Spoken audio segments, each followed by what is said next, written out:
Olá pessoal, estamos começando mais uma edição do Pod Luca, o podcast do Di Luca. Essa é a edição de número 8, mas hoje é uma edição muito especial.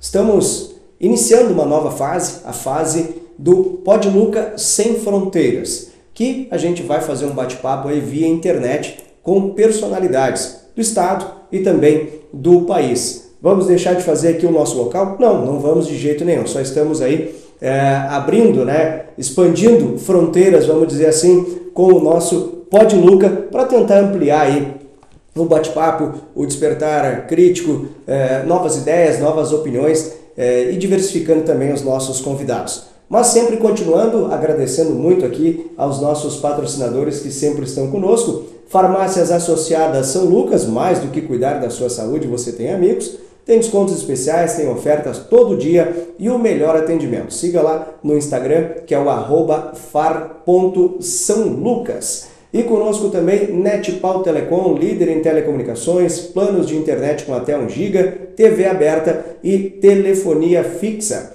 Não basta ser provedor, tem que ser o melhor. Entre em contato agora mesmo, 0800 643 1200.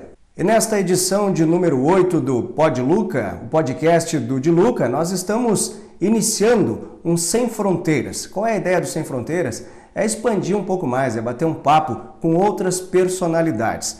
Por exemplo, aqui a gente bate um papo sempre com personalidades do nosso litoral, aqui do Rio Grande do Sul, mas surgiu aí a ideia do Sem Fronteiras, esse Pod Luca Sem Fronteiras, para conversar com outras pessoas que têm um conteúdo, uma bagagem muito grande para poder trazer aqui no nosso canal também. E hoje, para iniciar, para estrear esse Sem Fronteiras, ninguém melhor do que Daniel Gontijo, doutor em neurociências, professor de psicologia e pesquisador.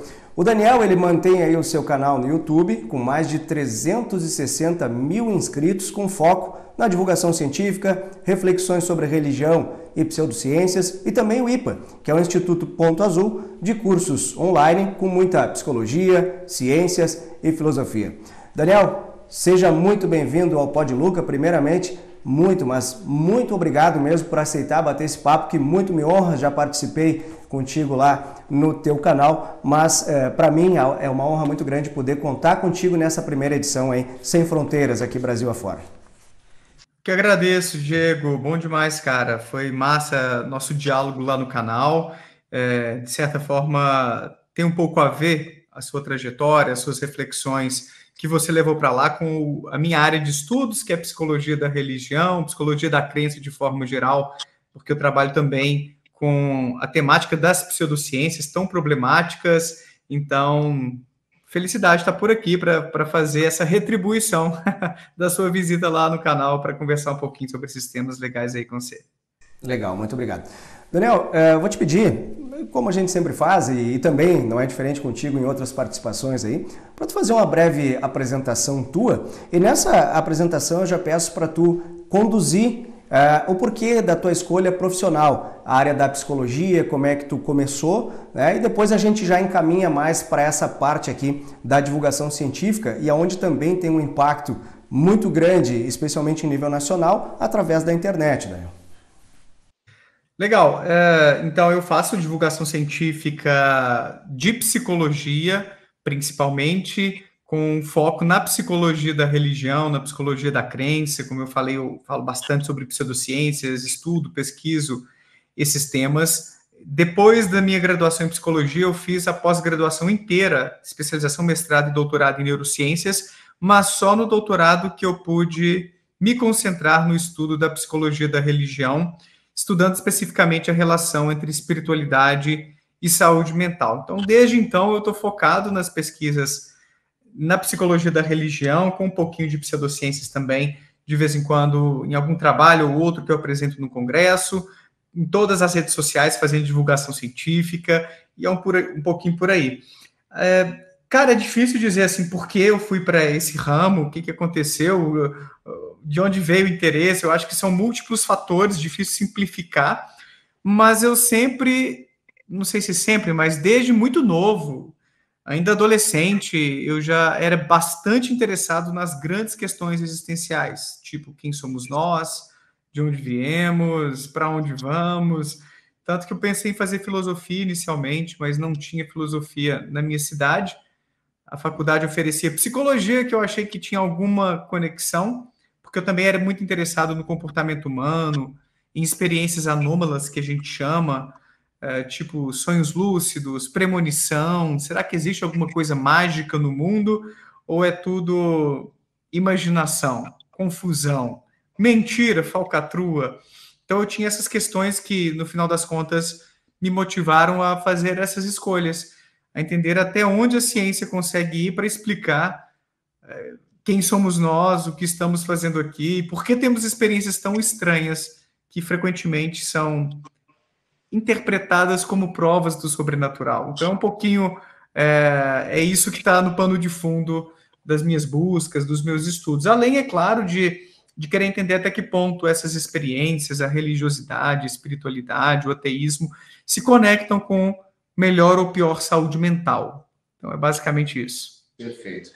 Daniel, tu é mineiro, né, e optou agora por te mudar para São Paulo, que é um grande centro, né? Como é que foi essa trajetória? Tu iniciaste teus estudos, já há quanto tempo que tu tá nessa trajetória? Inclusive, tu fizeste tua graduação e já engatasse aí a sequência, né? Mestrado, doutorado e tudo mais, né? Sim. Eu me mudei aqui para São Paulo depois de ter concluído já o doutorado. Tem mais ou menos 2 anos, eu acho que está fazendo 2 anos agora. Também múltiplos fatores, entre eles conhecer uma cultura nova, querendo ou não, há as suas diferenças, né, entre Minas e São Paulo, embora haja muitas semelhanças também. Mas São Paulo oferece muito mais oportunidades do ponto de vista profissional, de eventos. Ontem mesmo eu fui a uma palestra do Sérgio Sacani, anteontem no stand-up do Thiago Santinelli, há pouco tempo eu fui no lançamento do livro do Marcelo Gleiser, estive recentemente também numa palestra do Pirula. Então, estar em São Paulo significa poder pegar um Uber para ir ver as pessoas que fazem um trabalho legal de divulgação científica, que tem uma conexão com o que a gente faz. Então, essa experiência profissional, cultural, gastronômica também, por que não? A gente adora passear pelos restaurantes e cafeterias aqui em São Paulo.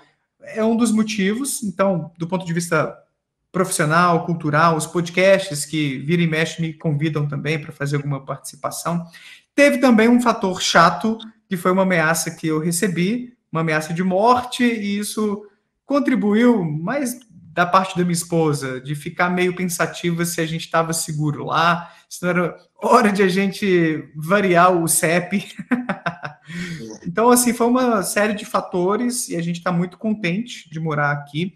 Inclusive, minha esposa passou agora no mestrado na USP, então, pelo menos por mais 2 anos ficaremos aqui e não sei para onde a gente vai depois. Vamos ver o que o futuro nos guarda aí. Legal. Daniel, tu comentasse aí sobre a tua inquietude, né, que foi um dos motivos que te levasse à tua área profissional, mas especialmente com um pensamento filosófico e já ali entrando na questão do pensamento crítico. Tu faz uma costura hoje com o canal, com o IPA, com o teu trabalho também, na área da psicologia, filosofia e ciências. Eu tenho a minha formação em comunicação e filosofia. E na filosofia também é estudado a questão, tem aquela frase, né, a filosofia é a mãe de todas as demais ciências, né? Mas muito da psicologia é falado também na área da filosofia e vice-versa. Também já tive estudos na área da psicologia que também me disseram o inverso também, né? Também se encaixa muito bem. Então, para ti, Daniel, como é que tu trabalha? Como é que tu começou a trabalhar?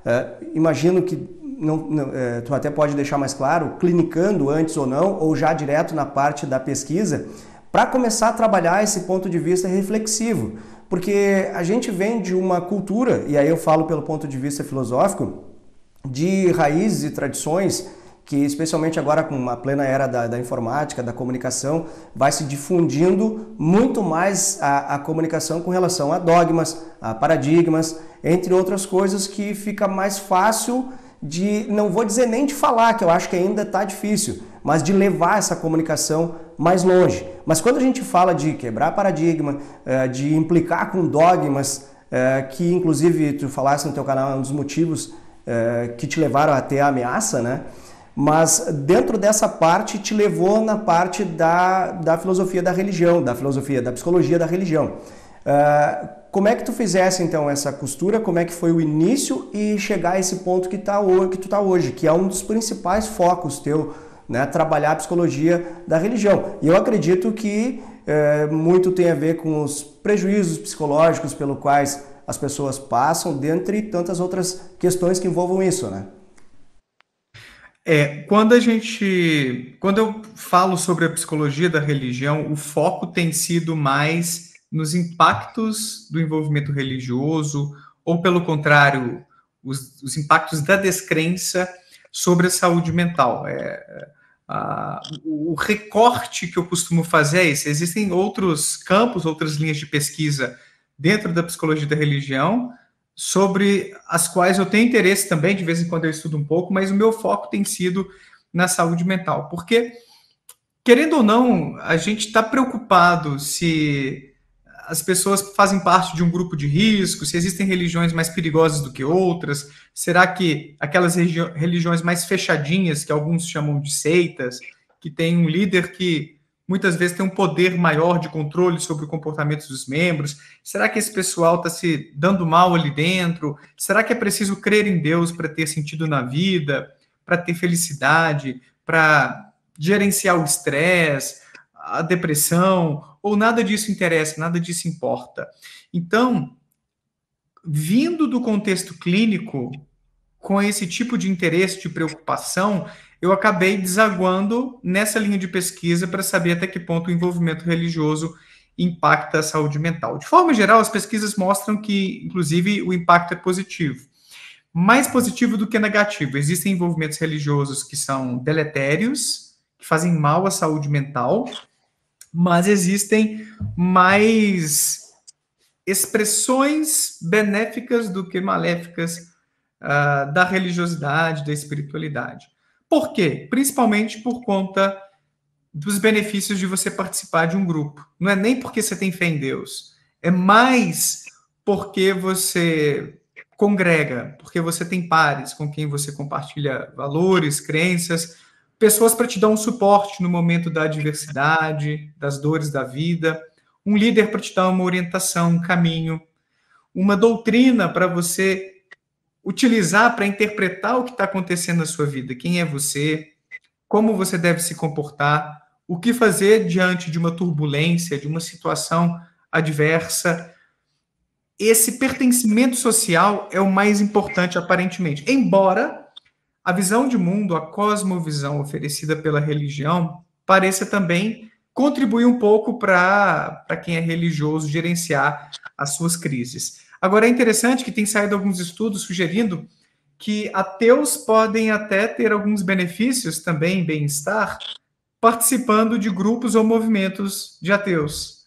Então, um pouquinho do que a gente vê da religião parece poder ser contemplado também por grupos ateístas, bem como aqueles que bebem da fonte da ciência, como cosmovisão, para encontrar respostas ali para suas grandes questões, também poderiam ter diretrizes ou maneiras de responder às suas questões existenciais, trazendo algum tipo de benefício também.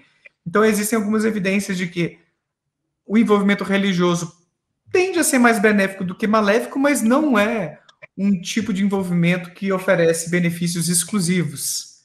Ou seja, aquilo que a religião oferece, você pode encontrar num grupo de ateus ou de motociclistas e em outras cosmovisões não religiosas também. É um tanto quanto social, daí, né? Em boa medida. Muito bem. Daniel, tu já declaraste que tu hoje é ateu, mas tu pudesse, vamos dizer assim, fazer o trânsito de ter experimentado a crença na tua juventude, como tu dissesse, e paralelo à parte da ciência, do teu estudo, do teu desenvolvimento.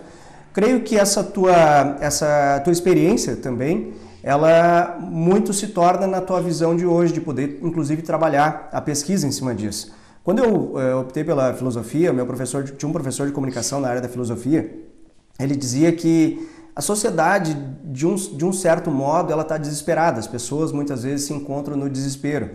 E às vezes, é aí que a religião abraça e aí, de certo modo, ela tem o seu benefício em se sentir abraçado pelas pessoas, mas aí o uso do nome de Deus, de algo transcendental que não se tem a comprovação, muitas vezes ele é abusivo, né, por parte das lideranças, e é onde começa a vir os problemas psicológicos. E tem N exemplos aí, às vezes a gente sabe de pessoas muito humildes que ganham um salário muito pequeno e mesmo assim vão lá e doam grande parte para a igreja, buscando o seu lugar no céu, vamos dizer assim, e isso está muito enraizado no psicológico dessa pessoa, né? Então, eu queria que tu contasse um pouquinho dessa tua experiência de ter vivido, né, a tua juventude até os dias de hoje, e talvez com essa máxima que o meu professor comentou, que eu achei ela muito fundamental. De fato, a gente conhece pessoas que estão no desespero e às vezes é numa promessa divina que essa pessoa se agarra, né? E aí pode vir os prejuízos depois psicológicos. Sim. Para fazer um mix dessas duas questões numa só resposta, eu, ainda bem, não tive uma vida muito difícil do ponto de vista material. Meus pais forneceram um conforto razoável para a gente, condições para estudar. Até o início do meu doutorado, eu ainda tinha auxílio financeiro dos meus pais, então, ainda bem, eu tive uma segurança financeira bem interessante, que me permitiu, com conforto, com tranquilidade, poder estudar, me dedicar às minhas questões, meus objetivos. E existem evidências de que justamente o sofrimento, vários tipos de adversidade, incluindo a adversidade financeira, impactam sobre o quanto você se vê inclinado a acreditar em Deus, a participar de um grupo religioso. É um dos fatores, não estou simplificando, resumindo tudo a isso, mas eu ter uma vida relativamente confortável em termos de estresse, de problemas, preocupações, acabou contribuindo para eu não ter muito porquê buscar ajuda espiritual, porquê me perguntar, nossa, será que tem alguém aí para me ajudar? Existem evidências de países onde a segurança existencial é maior, onde as pessoas têm melhor acesso à educação, à saúde, a política funciona melhor, com melhor distribuição de riquezas, como vários países da Europa, e nesses países a fé em Deus é mais fraca, as pessoas oram menos, a religião tem menos poder, porque um dos combustíveis da fé é o sofrimento.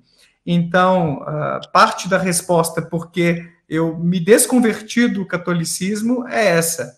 Eu tive uma vida relativamente confortável, então eu não tinha esse motivo do sofrimento para buscar algum auxílio, alguma ajuda espiritual. Mas eu também não tive pais que eram tão religiosos assim, para eu poder me inspirar e aprender com o modelo.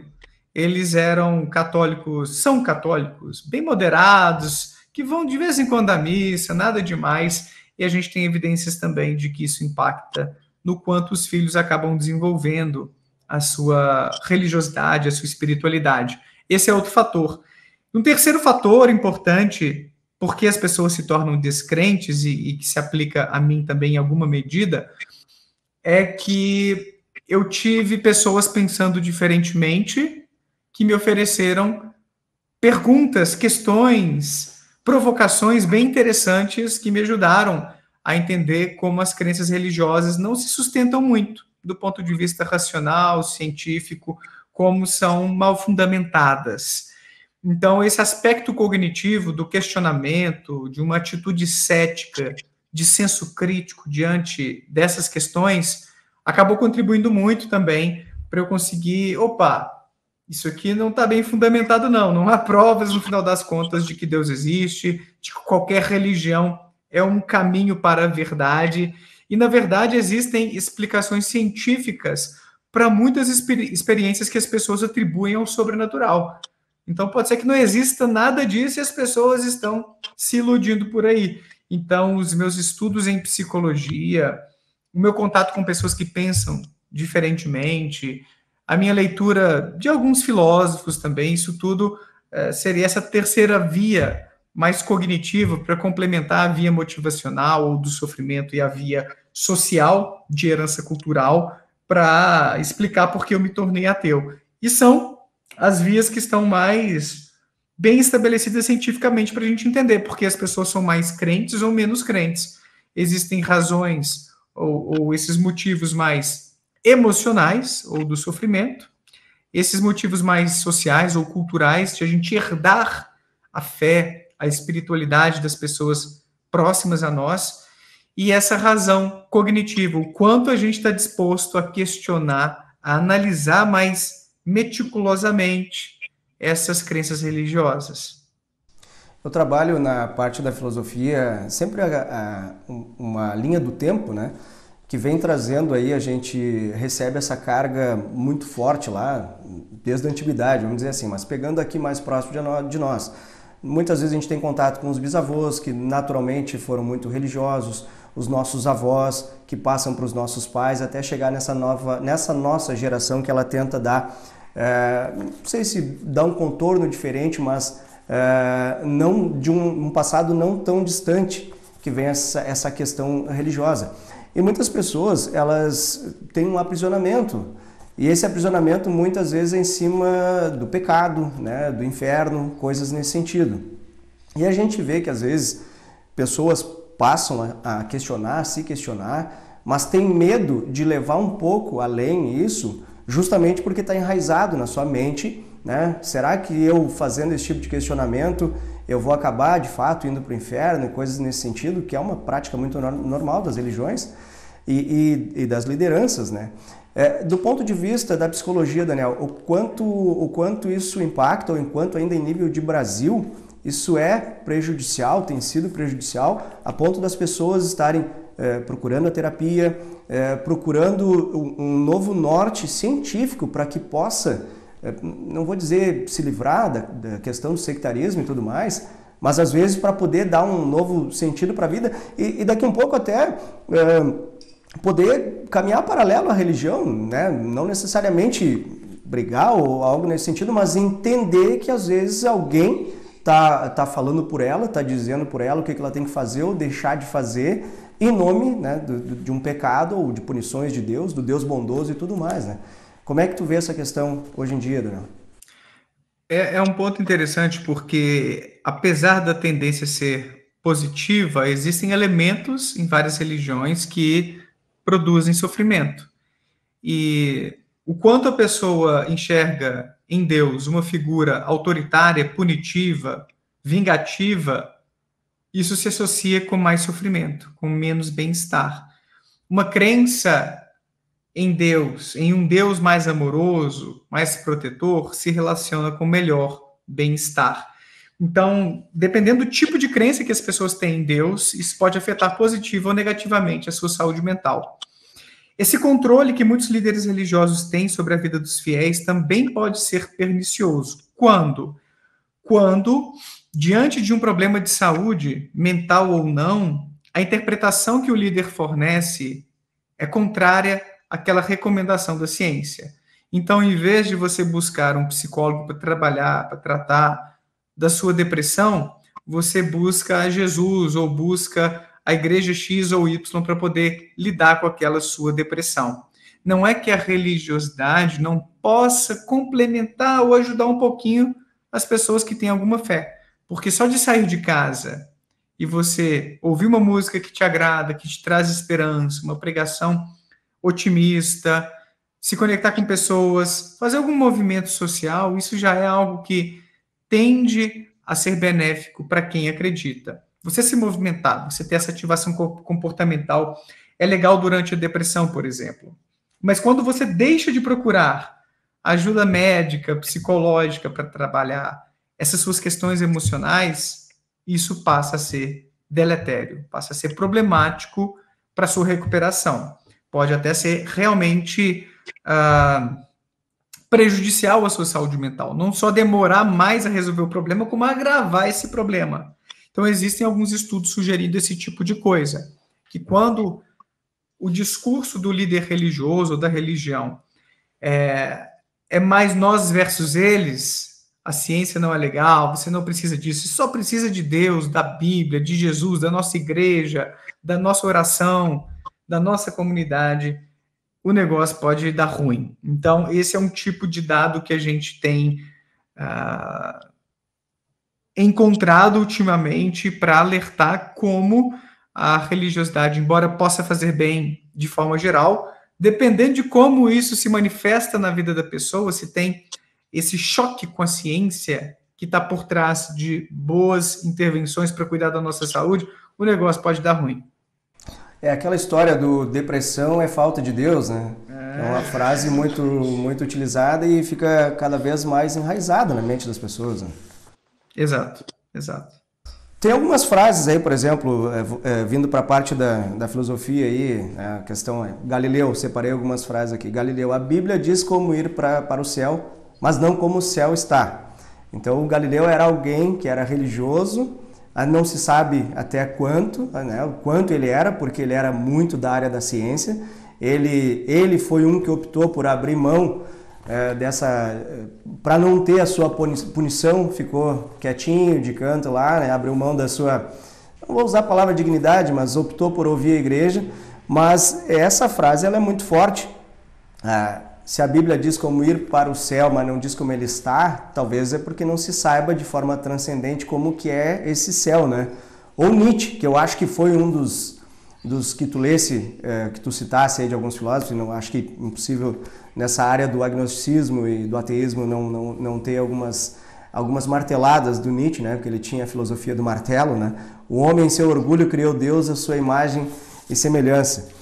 Entre tantas outras afirmações da filosofia ou citações da filosofia que tentam trazer esse despertar crítico, que é um dos objetivos teu também, trabalhando com a parte da psicologia e da ciência para que as pessoas possam vir a ter esse despertar crítico, né, Daniel?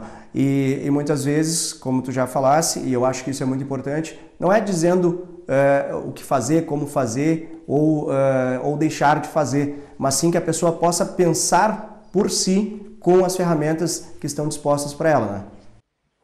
Exatamente. Eu falo que eu não sou contra a religião, mas eu estou aqui fazendo divulgação científica, além de outras coisas, para orientar as pessoas no sentido de, olha, tem estudos mostrando que isso pode dar bom, isso pode dar ruim. Você decide, você está com a informação em mãos, mas é você que vai tomar a sua decisão.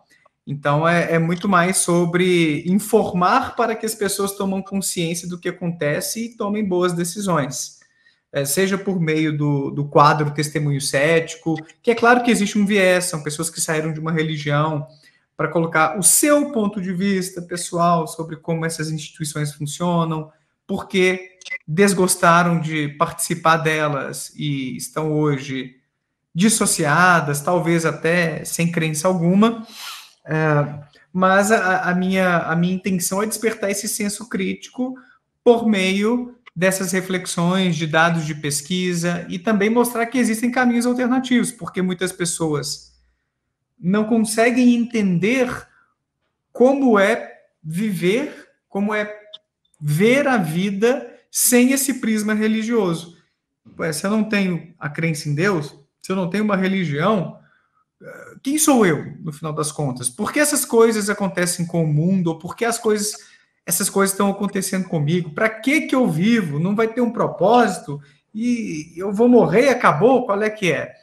Então, muitas pessoas não fazem ideia do que colocar no lugar. Se a religião sai da sua vida, se a crença em Deus sai da sua vida, o que eu faço com isso agora? Então, eu tento mostrar que existe um caminho alternativo, ao mesmo tempo também em que eu tento quebrar alguns preconceitos existentes contra agnósticos, ateus, pessoas que não têm essa cosmovisão religiosa, que acabam sendo vítimas de preconceito, como se fossem pessoas más, que não têm escrúpulos, nas quais a gente não pode confiar, e assim por diante. Então, é um outro tipo de pauta que frequentemente eu abordo, principalmente no YouTube. Tem um escritor brasileiro, ele é poeta, Walter Vaini, e foi apresentada uma frase dele que ele diz que o ser humano é tão egoísta que é preciso a promessa de uma recompensa em outra vida para que ele possa fazer o bem nessa. Então, talvez aí tenha um pouco da questão do buscar o fundamento ou de repente do preconceito em cima de que, mas se tu não acredita numa vida futura, num paraíso, para que tu está vivendo nessa? Como se a gente não pudesse enxergar que essa vida é especial, porque essa é que nós temos na mão, né, Daniel? Justamente. O Dawkins tem uma frase mais ou menos assim: o fato de que temos só esta vida deveria torná-la ainda mais preciosa. Mais ou menos assim que ele diz. E é um pouco sobre isso. Se é a minha única oportunidade existencial, deixa eu fazer valer a pena. Deixa eu curtir esta vida tanto quanto eu puder, com responsabilidade, é claro. Não é se entregar aos prazeres de forma inconsequente. Até porque se a gente faz isso, a gente se ferra. A gente acaba colhendo daqui a pouco dívidas, problemas de saúde. Então não significa se entregar aos prazeres de forma inconsequente, mas dá para a gente se realizar e talvez até mais do que se a gente estivesse numa religião que muitas vezes nos poda com coisas tão básicas quanto o amor entre duas pessoas. Só para dar esse exemplo, quantas pessoas homossexuais estão infelizes em relacionamentos heterossexuais porque não aceitam, não assumem ou têm medo de assumir a sua homossexualidade. Então deixam de viver uma coisa tão gostosa que é o amor, que é a sexualidade, por conta de crenças tão questionáveis, tão mal fundamentadas, que foram construídas por pessoas da antiguidade, em grande medida. Então é um tipo de exemplo de como algumas crenças podem acabar sendo até contrárias à nossa felicidade, e a gente pode encontrar em uma cosmovisão alternativa motivos para a gente poder realizar nossos potenciais ou abraçar nossos valores, um estilo de vida que seja muito mais satisfatório e não menos ético, em alguns casos até mais ético. Sem dúvida. Daniel, trabalha muito também a questão da pseudociência, que é outro dos ganchos aí que eu acho que é bem interessante a gente poder falar. Hoje em dia a gente tem aí a apropriação do termo quântico, né, para tentar explicar cientificamente coisas que são pseudociências, né, e tem diversos aí promessas de tratamentos. Às vezes a gente se depara aí faça aí uma jornada e custa, sei lá, 2, 3 mil reais, gasta uma grana federal achando que é... Isso assim, alguns que eu tenho conhecimento, às vezes até mais, né? Sendo que não opta por fazer uma terapia e às vezes acaba gastando esse dinheiro e depois acaba sendo necessário a terapia. E diante de tantas essas questões que estão surgindo muito, né? Queria que tu falasse um pouco por que as pessoas, no teu ponto de vista, estão procurando tanto essas terapias alternativas que prometem um monte de coisa, e já associando a isso, né, os efeitos que a mente muitas vezes produz, o efeito Forer, o efeito ideomotor, que são questões que tu explica, e eu acho que é interessante quanto mais a gente puder falar, para as pessoas poderem entender, né, do ponto de vista psicológico, o que a mente muitas vezes produz, e a gente acaba acreditando por um outro viés, e na verdade tem uma explicação científica, né? Tem explicações científicas de por que as pessoas acreditam em pseudociências. Um dos fatores, e é bem similar o raciocínio quando a gente quer entender por que as pessoas acreditam em pseudociências, é bem parecido com a forma como a gente compreende a própria religião, porque existem semelhanças entre crenças pseudocientíficas e crenças religiosas, a começar pelo fato de que ambas são mal fundamentadas em evidências. A gente não tem provas de que aquelas alegações são verdadeiras. No caso da pseudociência, por exemplo, a alegação de que a posição relativa dos astros afeta a nossa personalidade, ou afeta os meus relacionamentos interpessoais, ou até mesmo o início ou o fim de uma guerra. Então, são alegações as mais absurdas. Na constelação familiar, a ideia de que gerações passadas, o que aconteceu com o meu tataravô, com o meu tio-avô, afetaria a minha saúde mental agora, minhas escolhas na vida, se eu estou com problema com alcoolismo, com depressão, como se houvesse uma transmissão mágica, sobrenatural de informações que seriam armazenadas por um campo morfogenético, para usar a expressão deles, que explica o meu sofrimento agora, e numa sessão de constelação familiar a gente vai organizar a dinâmica da sua família para que aquele fardo, aquele problema que vem sendo transportado de geração em geração, finalize agora na sua geração e você possa ser uma pessoa mais feliz. Várias alegações absurdas, sem prova alguma, que acabam constituindo essas doutrinas pseudocientíficas. As pessoas acreditam em pseudociências porque, em grande parte, elas estão imersas em culturas cheias de pseudociências e que tem pouca instrução sobre o que é uma ciência e o que é uma pseudociência. Começa por aí. Então, a gente está num caldo cultural aqui no Brasil, onde você tem no SUS práticas científicas misturadas com práticas pseudocientíficas. Você tem numa sala um cardiologista fazendo seus atendimentos, na sala ao lado você tem uma sessão de reiki, ou uma sessão de constelação familiar, ou um outro médico oferecendo homeopatia. Tudo isso é pseudociências, porque não existem evidências de que essas práticas funcionam e suas alegações são absurdas do ponto de vista lógico, do ponto de vista evidencial. Então, as pessoas acabam, nesses contextos, nesses caldos culturais, onde ciência e pseudociências ficam tão misturadas, não entendendo como separar o joio do trigo. Então, começa por aí. Ainda nessa esfera social, cultural, existe muita propaganda sobre pseudociências.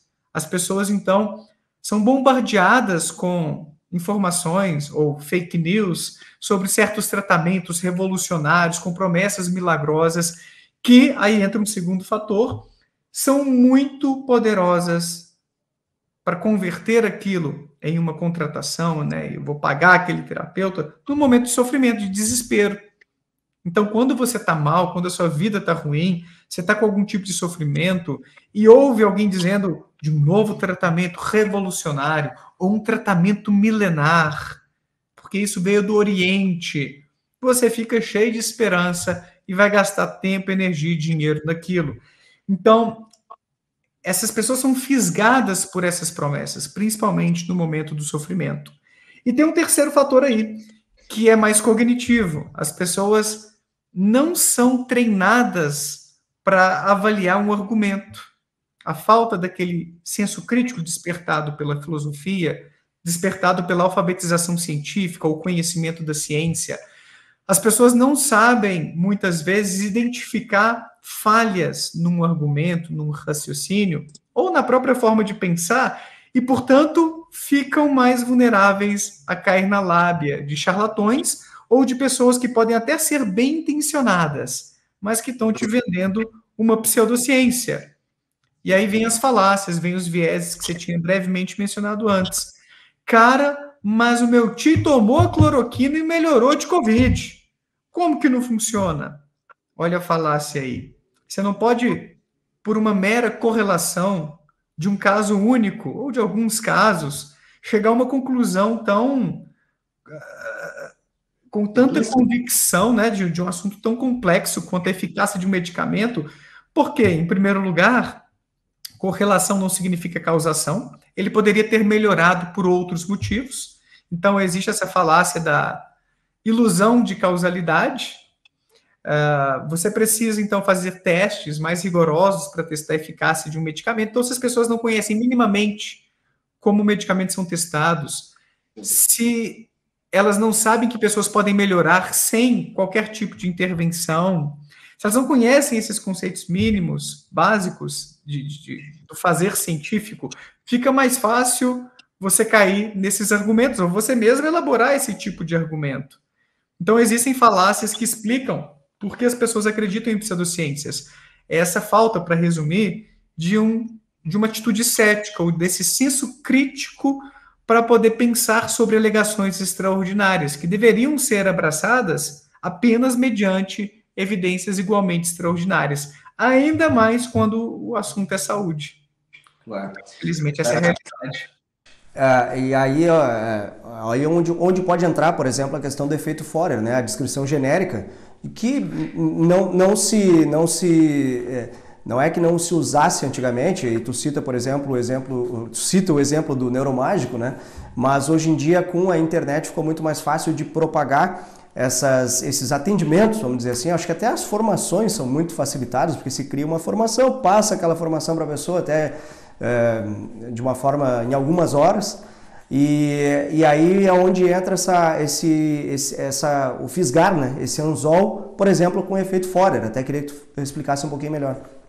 O efeito Forer é muito legal para a gente entender, por exemplo, astrologia, vidências, né, as pessoas falando do seu futuro, profecias em igrejas também. Estou falando que tem semelhanças entre religião e pseudociência, que é quando você está diante de uma afirmação que é relativamente ampla ou genérica, que se aplica a muitas pessoas, mas você acaba pegando aquilo muito para si mesmo, como se fosse específico para você. Então, a afirmação do tipo, olha, você nem sempre diz o que pensa. Você guarda muito daquilo que você gostaria de dizer. Olha que afirmação que se aplica a praticamente todos nós, porque ninguém diz tudo o que pensa. Todos têm algum nível de filtro, de autocontrole, de cuidado com o que vai dizer. Todo mundo, mesmo as pessoas mais impulsivas. Então, isso é Você é uma pessoa muito ansiosa, essa é básica, né? Você fica inseguro ou insegura em certas situações, ou tá passando. Cara, isso aí se aplica a muitas pessoas. Então, o efeito Forer é quando, diante de uma alegação genérica, de uma afirmação meio ampla, a pessoa interpreta aquilo como muito específico. E tem muitos estudos demonstrando isso, para explicar, inclusive, a astrologia. Eles passam para as pessoas descrições de sua personalidade, para que elas avaliem numa escala de 0 a 10, digamos. 10 sendo totalmente acurada essa descrição da minha personalidade, conforme o mapa astral que você descreveu. Até 0, isso não tem nada a ver com minha personalidade, ou 5, mais ou menos a ver. Então, quanto mais alto, mais acurada seria a descrição da personalidade. As pessoas, em geral, pontuam muito alto. Nossa, essa descrição da minha personalidade, conforme meu mapa astral, é muito acurada. Quando o pesquisador revela que todas as pessoas receberam a mesma descrição da personalidade, demonstrando assim como a gente tem essa tendência de enxergar a gente em afirmações mais ou menos genéricas ali. Mesmo quando há algumas afirmações mais específicas, acontece um outro viés, que é o viés de confirmação, ou de seleção que a gente faz, daquelas afirmações que batem com o nosso jeito de ser, ao passo que a gente ignora afirmações que não batem muito, esquecendo delas. O saldo final é, eu só me lembro daquilo que bate com o que eu quero acreditar ou com quem eu sou. O que não batia ou que dizia o que eu não queria ouvir, eu desconsidero, desqualifico ou me esqueço. Então, o saldo final é, nossa, aquele vidente, ou aquele médium, ou aquele astrólogo, ou aquele profeta tinha mesmo um poder sobrenatural ou paranormal, porque me descreveu muito bem. Então, esse viés de confirmação explica muito. Além também, para dar mais um exemplo, da lei dos grandes números. A pessoa que está fazendo dezenas ou centenas de afirmações sobre o futuro, de vez em quando vai acertar, por coincidência. Então, às vezes, mesmo afirmações muito específicas podem acabar coincidindo com a realidade. Isso não garante que a pessoa tenha um poder. Isso pode ser muito bem explicado por uma amostra muito grande de afirmações que tem uma alta probabilidade de coincidir ou de se correlacionar com algum desfecho no mundo, com algum acontecimento que se assemelha com aquilo que foi dito. Então, isso também, eventualmente, pode explicar o crédito recebido por algumas dessas pessoas por seu suposto poder.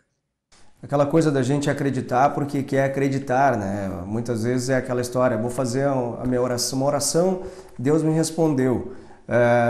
Tu ouvisse mesmo Deus ou porque tu quis acreditar que teve aquela resposta?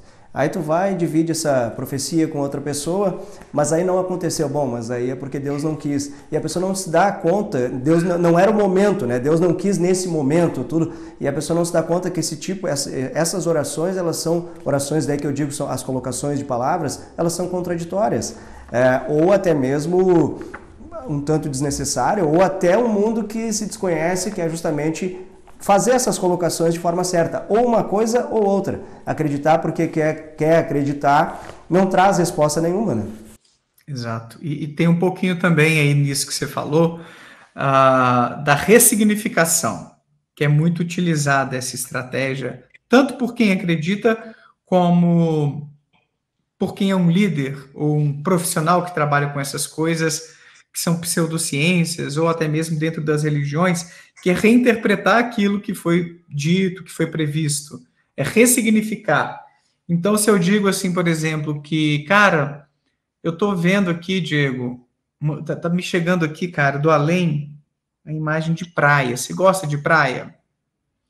Aí, de repente, você não gosta de praia. Aí não teria a ver, né?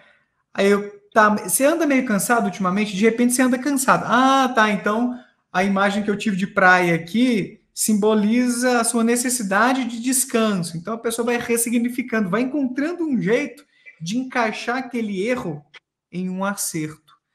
Então você reinterpreta aquilo que você estava dizendo para você nunca errar. Ou então faz a responsabilização do consulente, que é quando, cara, eu fiz a minha parte. Se não aconteceu, é porque você resistiu, você não orou bastante, não teve fé, ou você não seguiu a risca o que eu te prescrevi. Então você acaba culpando o consulente ou o crente, a pessoa que foi em busca de respostas, por aquilo não ter acontecido. Então é a ressignificação em algumas de suas faces.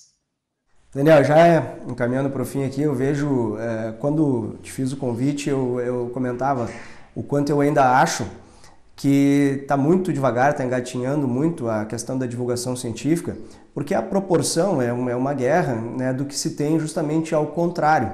A gente vê aí o designer inteligente, né, o mundo iniciou há 6.000 anos e tem uma ressignificação, por exemplo, para dizer que existiram os dinossauros, mas dentro desses 6.000 anos... É um troço que é um absurdo. Ou outros que, eu saí, eu já tive na seita tal, tive num lado, no outro, eu sei de tudo e estou contando tudo. Isso é um grande problema. E aí é onde entra a divulgação científica que está engatinhando. E aí eu peço para tu falar de outra questão. Teu canal, que é muito visto e traz o depoimento cético, traz a parte científica, traz a parte técnica, mas tem também o IPA, né? O Instituto Ponto Azul, que é onde tu busca colaborar com toda uma sociedade, e especialmente brasileira, com diversos cursos, com diversos temas, nessas 3 áreas principalmente, né? Psicologia, ciência e filosofia. Então eu queria que tu detalhasse, falasse um pouco mais e ainda por cima de uma forma muito acessível a todos, né, Daniel? Pois é, cara, eu acredito muito na divulgação científica como um meio de ajudar as pessoas a entenderem a ciência, como a ciência funciona, não só as descobertas da ciência, que são importantes de serem conhecidas, mas qual é a lógica da ciência, por que ela é tão poderosa para a compreensão da realidade, para a transformação de produtos e serviços que têm sua confiabilidade, porque assim as pessoas não vão acreditar em qualquer besteira que aparece por aí, que contraria princípios científicos básicos, e aprendendo a forma científica de pensar, podem aplicar isso em seu dia a dia, como no caso do medicamento. Poxa, mas esse tratamento seu passou por um ensaio clínico randomizado, onde os sujeitos são divididos em grupos diferentes, com cegamento, com grupo placebo, com teste estatístico. Então, saber um pouco como a ciência funciona te possibilita aplicar esse raciocínio nas questões diárias para você não ser passado para trás, para você não perder tempo, energia e dinheiro e até colocar sua saúde em risco com tratamentos pseudocientíficos.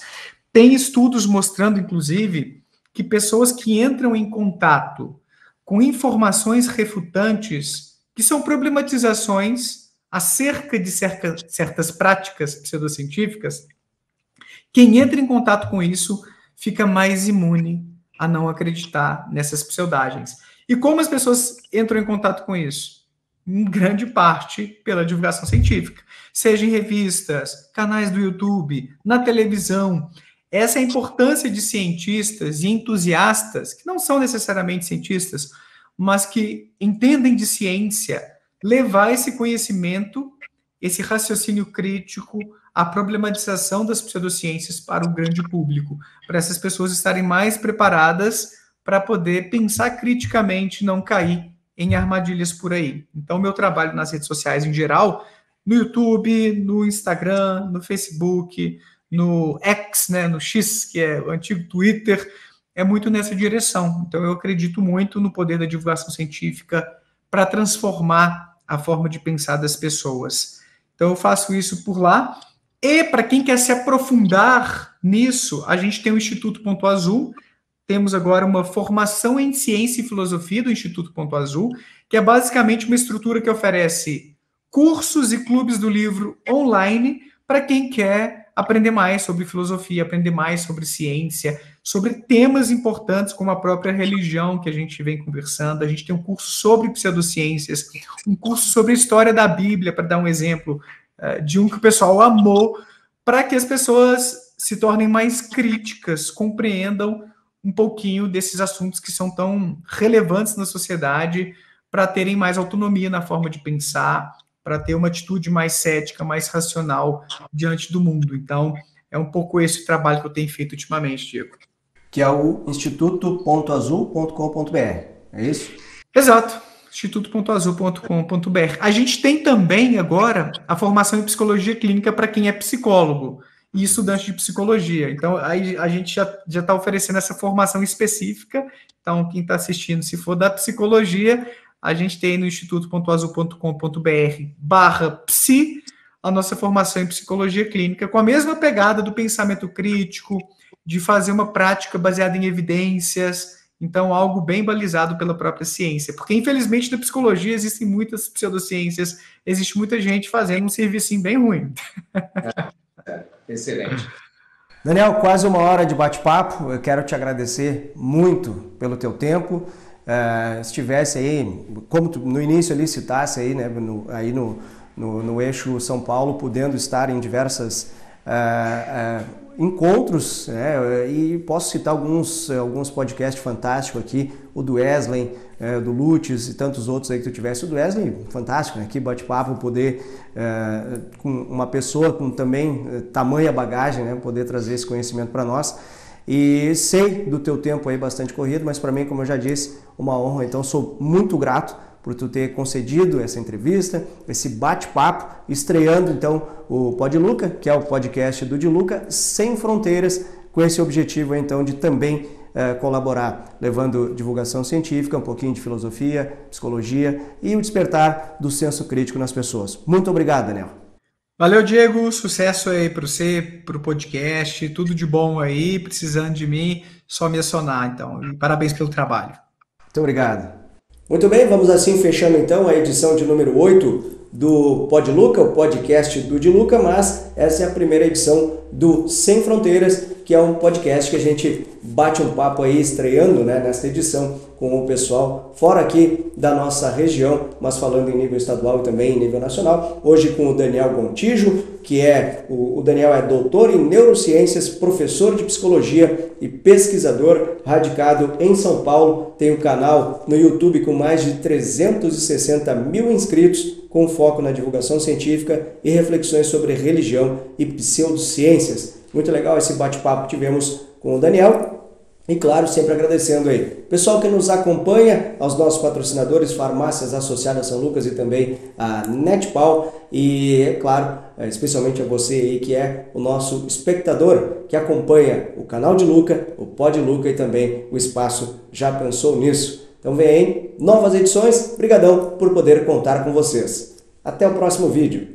Canal de Luca. Apoio.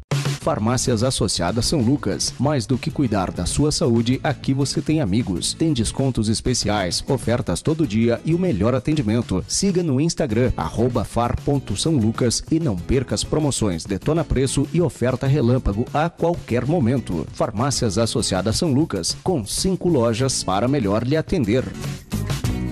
Netpal Telecom, líder em telecomunicações, planos de internet com até 1 GB, TV aberta e telefonia fixa, central de monitoramento avançada, suporte técnico 24 horas e equipe técnica especializada. Cobertura nos municípios de Capivari do Sul, Palmares do Sul, Mostardas e Tavares. Não basta ser provedor, tem que ser o melhor. Entre em contato agora mesmo. Netpal Telecom.